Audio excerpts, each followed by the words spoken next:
నంద్యాల జిల్లా ఆళ్లగడ్డ సమీపంలోని సిరివెళ్లమెట్టపై APSRTC bus ప్రమాదానికి గురైంది. పెద్ద కంబలూరు నుంచి నంద్యాలకు వెళ్తున్న ఈ బస్సులో సుమారు 50 మంది ప్రయాణికులు ఉన్నారు.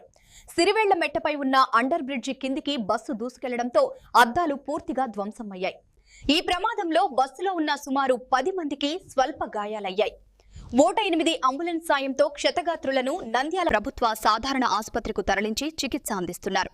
బస్సు బ్రేక్ ఫెయిల్ అవ్వడమే ప్రమాదానికి కారణమని డ్రైవర్ తెలిపారు. సమాచారం అందుకున్న పోలీసు సంఘటనా స్థలానికి చేరుకుని కేసు నమోదు చేసి దర్యాప్తు ప్రారంభించారు.